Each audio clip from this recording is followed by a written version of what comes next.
siyang muli. No, sinabi ko na noon palang simula na hindi kita bibitawan. Hindi ako bibitiw. Mariing wika niya. I shook my head at pilit inilalayo ang sarili sa kanya pero malakas siya. Bitiw! Wika ako pero mas sumigpit lang pagkakahawak niya sa braso ko. Nagpumiglas ako. Bitiw sabi. Pagpalag ko. Bakit pa gustong gusto mong umalis? Kung dahil sa nakita mo kaninang umaga, then mali ka nang intindi. Hindi to dahil doon, so let me go. Then ano? Ayoko na dahil mahal na kita. There, I said it. Nakita kong napaawang siya at napaawang ang bibig. Lumuwag na yan ang pagkakahawak niya sa akin dahilan para mabawi kong braso kong hawak niya. I looked at him straight. Ayoko na kasi mahal kita. Mahal na kita. Then my tears fell. Hinampas ko mula yung dibdib niya. Alam kong di dapat pero wala eh. Nangyari na. Sino ba naman kasing di ma-in love sa mga efforts sa ginagawa mo, di ba? Then I chuckled habang patuloy na umiiyak. Muli ko siyang hinampas sa dibdib. Hindi ko alam pero masakit pa rin yung nararamdaman ko sa di malamang dahilan. Kung ano-ano nang pumapasok sa isip ko eh. Na baka ngayong alam na niyang mahal ko siya, ipagtabuyan pa niya ako ng tuluyan. Madaya ka kasi, pa-fall ka, malandi, gago, babaero. I was cut off by a sudden passionate kiss. Nanlaki ang mata ko kasabay ng panlalambot ng mga tuhod ko. Tinulak ko siya pero hindi siya natinag. Nagpatuloy siya at nakulong ang tili ko sa loob ng aking bibig nang bigla akong umangat sa sahig. Naramdaman ko na lang ang malambot na kama. Noon binitawan ni Alex ang labi ko. Nagkatitigan kami at di ko alam kung totoo ba yung nakikita ko sa mga mata niya. Nahingilid ang mga luha doon. Masaya. Masaya ba siya dahil mahal ko siya? O dahil aalis na ako sa buhay niya? Damn it, sweetheart. He said at nagulat ako na may pumatak na luha sa mga mata niya. Nag-alala ako at agad na binahid yon. Ngunit agad niyang nahuli ang mga kamay ko at hinagkan iyon. Alex, tanging naiusal ko. Mahal din kita, sweetheart. Mahal na mahal. Malumanay na wika niya at bakas ang senseridad at pagmamahal doon. Gulat ko siyang tiningnan. Inaraw kung pagtitripan niya lang ba ako o ano, but when I saw his eyes, I already knew that he's not lying. Napaiyak akong muli, tinampas siya ulit sa dibdib. Nakakainis ka? Nakakainis ka talaga, Montero. Umiiyak pero masayang wika ko. Natawa siya at pinigil ang mga kamay kong humahampas sa dibdib niya. He looked at me with love. Mahal na mahal kita, sweetheart. I already fell for you the first time. I saw you at hindi na kita papakawalan. Malumanay pang wika niya. I held his nape and looked at him, especially on his gray eyes. I love you too. At kung sa'yo ko, akin ka lang dapat. Wika ko na ikinatawa niya. Humarap siyang muli sa akin. Hinalikan ako na agad namang tumugon. He kissed me gently at first pero habang tumatagal, lumalalim. Humiwalay lang yung labi niya sa labi ko nang maubusan kami ng hininga. At ganoon lamang ang pagsinghap ko nang dumakong labi niya sa leeg ko. At marang hinalik-halikan at kagatin iyon. I moaned. I want you, sweetheart. Bulong niya sa may punong tenga ko na ikinaungol ko. Di na ako tumutol. He is my husband at ngayong alam kong mahal naman isa't isa, hindi ako magsisising ibigay sa kanya ng buo ang sarili ko. Nagpatuloy siya sa paghalik sa akin hanggang sa unti-unti na niyang nahubad lahat ng saplot ko sa katawan. Dinaanan ng labi niya ang bawat sulok ng katawan ko at nagtagal iyon doon. Halos walang ibang maririnig sa loob ng kwarto, kundi ang ungol na lumalabas sa bibig ko. Alex? I moaned his name when I reached my climax. Hinihingal ako na makita ko siyang tumayo at inalis lahat ng damit. Again, nakita ko na naman ang malaki at mahaba. Like what you're seeing? Nakangising wika nito na kinapula ng pisngi ko. Natawa naman siya at muli pumesa sa ibabaw ko. He smiled at me. He kissed my forehead, eyes, nose, and lastly, my lips. I love you, he said lovingly at doon unti-unti na siyang pumasok. Nalukot ang mukha ko sa sobrang sakit. Daig ko pang hinahati sa dalawa. Napahawak ako sa braso niya at di sinasadyang bumaon ang kuko ko doon. Ow! Masakit! May tumulong luha sa mga mata ko dahil sa sakit. Marahan niya agad yung pinunasan at hinalikan ng pisngi ko. Shh! It's going to be fine. Saglit lang yan, sweetheart. Then he planted sweet kisses all over my face. Muli siyang gumalaw at di ko napigilang mapayakap sa kanya. Kasabay ng pagbaon ng ngipin ko sa balikat niya. He is in. Ramdam na ramdam ko yun at ramdam na ramdam ko rin ang sakit. I will move slow, sweetheart. Mahinang wika nito at gumalaw na nga. Masakit pa rin pero unti-unti paiba ng paiba ang nararamdaman ko. Alex, I moaned. Mas bumilis na ang galaw niya at narinig ko pa rin ang pag-ungol niya. Nakapikit ako na mahigpit sa braso niya. Nang maramdaman kong malapit na ako, ramdam kong siya rin. And seconds later, we both came. Hinihingal kami parehas at siya naman, dumaos-dos pa alis sa ibabo ko. Pumesa sa gilid ko at agad akong kinulong sa mga bisig niya. Niyakap ko siya pabalik. Thank you, sweetheart. Best gift ever. Wika nitong muli kong ikinapula. Hinalikan niya ako sa noo at niyakap ng mas mahigpit. Sleep. Sleep now. Dream of me. I love you. Malambing na wika nito. I smiled kahit hindi niya nakita. I love you. Then ramdam ko kung may ihigpit pa ba yung yakap niya. Humigpit pa nga iyon. I closed my eyes. At bago pa ako makatulog, narinig ko pang sinabi niya, mas mahal kita. And there, I dozed off na may ngiti sa mga labi. Naalimpungatan ako na may tumamang liwanag sa mukha ko. Daan-daan kong dililat ang mga mata ko at ang bukas sa bintana sa balcony ang bumungad sa akin. Kinusot ko yung mga mata ko at dagling na upo. Doon biglang kumirot yung ibaba ko. Agad akong namula nang maalala ang nangyari kagabi. I gave myself to him, fully, at wala akong makapangpagsisisi kahit na konti. I smiled. Daan-daan na sana ako natatayo nang biglang napatulala. Ngayon ko lang napansin ang paligid ng kwarto. Petals.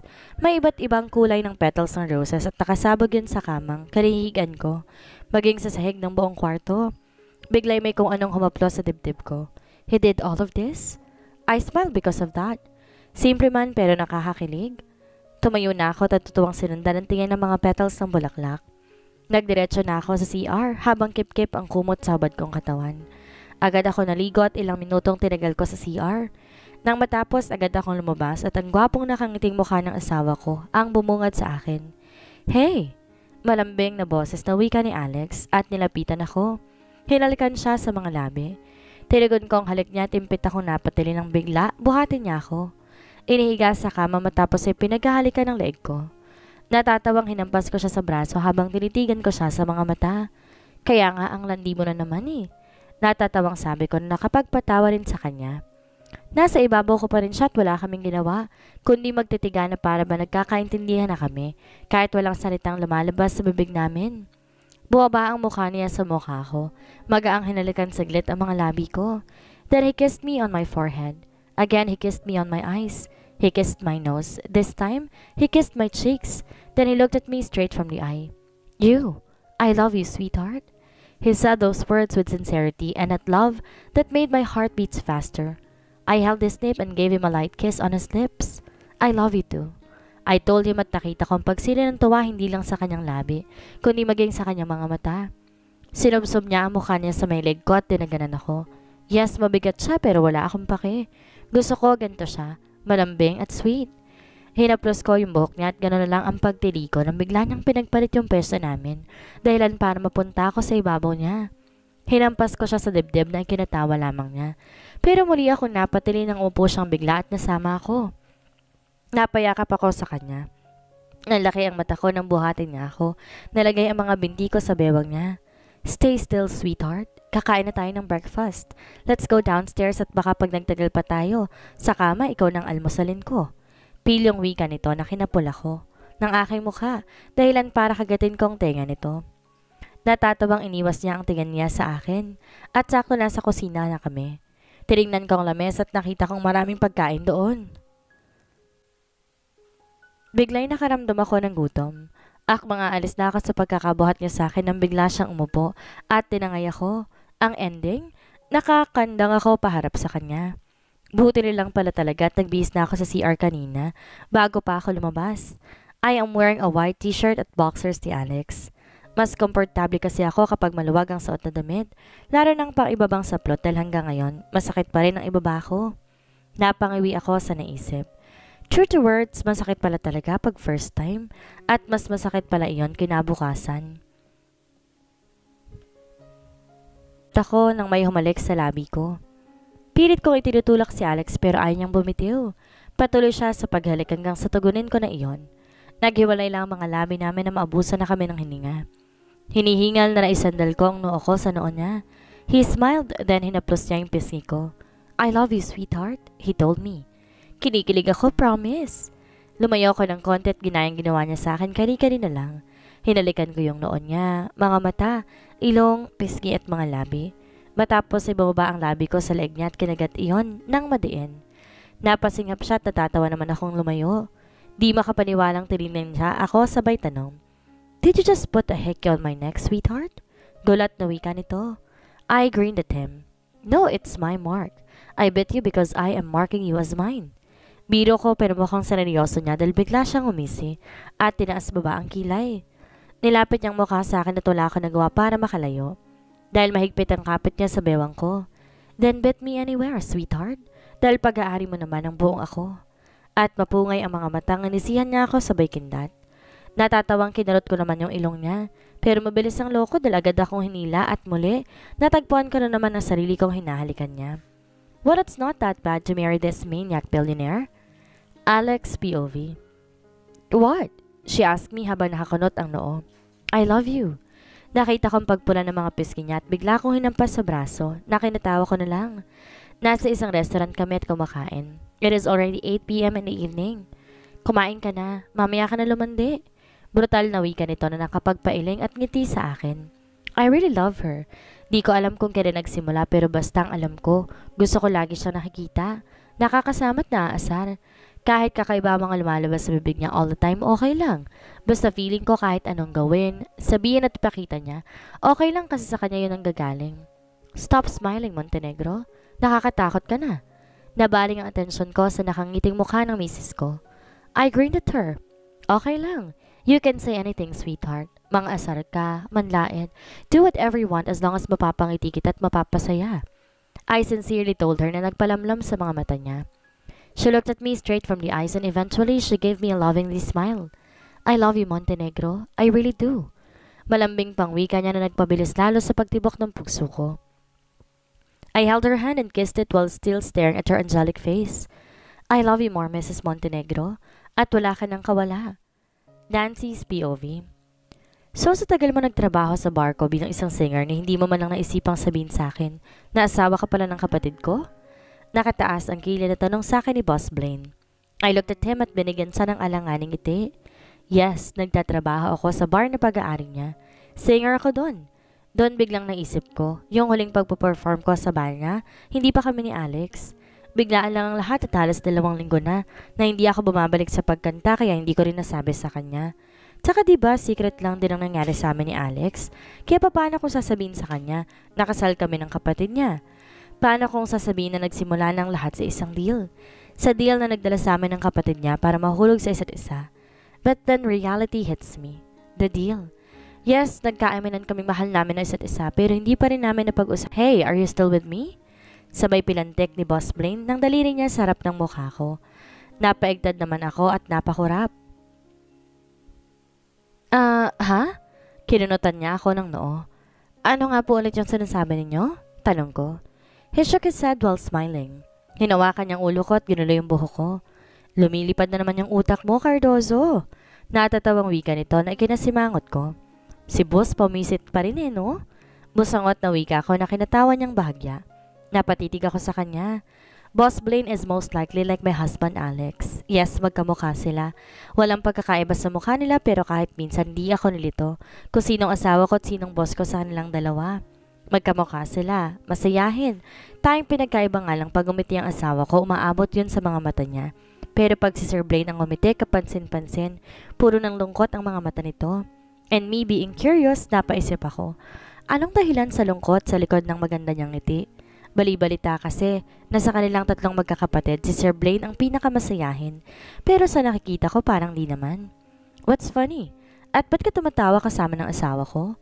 Napalingon ako at nakita ko ang nakakunot noong gwapong asawa ko. Naglakad siya palapit at tumapat sa akin. Agad sinakop ng labi niya ang labi ko. Nanlaki ang mata ko. God! Nasa harap kaya namin ang kakambal niya. Tinulak ko siya at agad naman siyang umugol. Hinigit ako sa bewang. Ikaw ang nandi mo talaga. Hindi mo ba nakikitang nandito si Boss Blaine? Hindi ka na nahiya? Sita ko sa kanya. Bumaling ang namumula kong mukha kay Sir Blaine na nagpipigil ng tawa. Stop laughing, bro. It's not even funny. Pikon at basangot na ang mukhang wika ni Alex. Doon tuloy ang natawa si Boss Blaine. Mas sumimangot naman ang asawa ko. Stop laughing, bro. Dawi ka ni Alex, kaya naman nakurot ko siya sa tagiliran na agad niyang ininda. Inaharap niya ako sa kanya, tinapit sa bewang. Why did you do that, huh? Don't tell me nakakampiyan mong kakambal ko kaysa sa akin asawa mo. Kunot ang noong wika nito. Pinikit ko naman ang noon niya na ikinabungis-ngis pa na ng tawa. Nagiging sadista ka naman. Wika niya nang nisihan ko lang. Bumaling ang tingin nito kay Boss Blaine. What are you doing here, bro? He asked his twin. Muli kinarot ko siya na nagpasinghap sa kanya. Seriously, sweetheart? Bakit ka ba kurot ng kurot? Masakit kaya? Kurot noong wika nito pero pinanlakan ko siya ng mga mata. Well, I just want to ask your wife kung paano maging mag-asawa kayo. I mean, she's been working at my club being a great singer. And yet, di man lang sumagi sa isip niyang sabihin sa akin, asawa pala siya ng kakambal ko. And you, bro, nagtatampo rin ako sa'yo. How could you na hindi ako ginawa mong best man sa kasal mo, ha? Madramang wika nito. Napangawi ako. Si Alex naman napatas ang gilid ng labi habang napapailing. It's just a civil wedding, bro. Besides, kailan lang kami kinasal kaya siguro hindi pa nasabi sa'yo, right, sweetheart? He faced me na parang humingi ng confirmation. Tumango na lamang ako. Mga rason, oo. The boss bee shook his head. And again, I saw his eyes. Yung lungkot sa mata niya kahit nakangiti. By the way, congrats sa inyo, but bro, nilungon namin siya ni Alex na sabay. Then I saw him smiled. Hihintayin kong church wedding, ha? You know what I mean? Tumango si Alex. Okay then, I want a nephew. Then ngumisi siya. Namula ako at napatingin ako kay Alex at nakita ko nakangisi din to. Mas namula ako. Soon, bro. Very soon. Wika pa nito kaya nakurot ko naman siya. Doon natatawang nagpaalam na si Blaine. Yes, Blaine na lang daw itawag ko sa kanya dahil bahagi na rin daw ako ng pamilya nila. Come? Napabaling ako sa asawa ko, nakalahad ang braso na para bang inaaya ako na ipulupot din ang braso ko doon. Tinaasan ko siya ng kilay. What? I asked him. Nganitian niya lang ako at siya na nagpulupot ang braso ko sa braso niya. Wag nang maarte, sweetheart. I-date lang muna kita. Then kinindatan niya ako. I just rolled my eyes on him. Pero lihim pa rin ako napapangiti dahil sa kilig. Nakakainis na Montenegro. Ang sarap magmahal. So ano, pasado ba? Gusto ko matawa sa pinagpapawisang mukha ni Alex. It's already 8 p.m. in the evening at nandito na kami sa bahay, partikular na sa kusina. And here he is, standing in front of me, wearing a pink apron habang may hawak na sandok. In fact, wala namang nakakatawa sa ayos niya dahil ang hot niyang tingnan. Ang nakakatawa yung itsura niyang mukhang parang di matae. Paano kasi nagpresentang magluto? At kahit ayoko dahil di naman sa marunong, di siya nagpatinag. Kaya eto, matapos ang awal sa 2 oras, nasa harap ko ng adobong muntik na yatang masunog dahil tuyong-tuyo na. Hey, stop laughing. Wika nitong may bahid ng inis pero hindi ko napigilan at tatawa ako ng malakas. Nakita ko naman sa nanlalabo kong mata sanhi ng pagtawa ang pagbusangot ng mukha niya. Akmang tatanggalin niya sa harap ko ang plato naglalaman ng luto niya nung agad ko yun kinuha. Napataas ang gilid ng labi niya sabay ng pagdidikit ng mga kilay niya. Akin na, ayaw mo diba? Akin at nang maitapon na. Malamig na wika nito. Pero imbes matakot sa biglang pag-iiba ng mood niya, mas napangiti ako. Nababaliw na yata ako. Akmang kukunin niya ulit yung plato nang ilayo ko yun sa kanya, tiningnan siya ng masama. Bakit ka ba kuha ng kuhay kakainin ko? Pagtataray ko. Muling tumaas ang gilid ng mga labi nito. Huwag mong kainin, baka malason ka pa. Besides, kaya nga tawa ka ng tawa kasi ayaw mong kainin kasi sino ba namang kakain ng ganyang itsurang pagkain, di ba? Sarcastic na wika nito. Pero imbes mainis, napangiti ako at tumayo. Pumunta sa harap niya, talagay ko ang braso ko sa bewang niya. Napaingos naman to. Tinignan ko ang mukha niyang simangot pa rin at tinaas ko ang isang kamay ko para tanggalin ang pagkakakunot at salubong ng kilay niya. Huwag ka na magalit. Di naman kita pinagtatawanan dahil sa itsura ng luto mo. Natatawa lang ako kasi para kang kabang-kaba na hinahain mong luto mo sa harapan ko. Malumanay na wika ko. He sighed and his arms held my waist. He looked at me from the eye. Pasalamat ka, mahal kita kaya hindi kita kayang tiisin at tikibuin. Wika niyang nakapagpangiti sa akin. He kissed my forehead. Napapikit naman ako. Mahal kita, sweetheart. Lumakas ang kabog ng dibdib ko. Daan-daan ako nagmulat ng mga mata at nasa lubong ko mga mata niyang punong-puno ng pagmamahal. Nakatingin sa akin. I held his nape. Mahal din kita. At wala akong pakialam kung di ka marunong o masarap magluto. It's not your duty naman na magluto. It's my duty. But anyway, na-appreciate ko ang effort mong magluto ngayon. At least nag-try ka and I'm a proud wife here. Then I kissed his nose. At yon, tinuro ko yung adobong niluto niya. Kakainin ko yan kahit muntik na yung masunog. Masarap man o hindi, kakainin ko pa rin kasi alam kong pinaghirapan mo yon, sweetheart. Nakangiting wika ko sa kanya. Nakita kong pagguhit ng ngiti sa mga labi niya. Kasabay noon ang pagbaba ng mukha niya sa akin at ang pagsakop ng labi niya sa labi ko. Humigpit ang pagkakayapos niya sa bewang ko at napahawak naman ako sa batok niya. Ilang minutong tinagal ng halik niya at matapos hinihingal na nilapit niyang noon niya sa noo ko. Then I saw him smiled. He held my nape. Thank you, sweetheart, for always making my day wonderful. And for the second time, he kissed me passionately.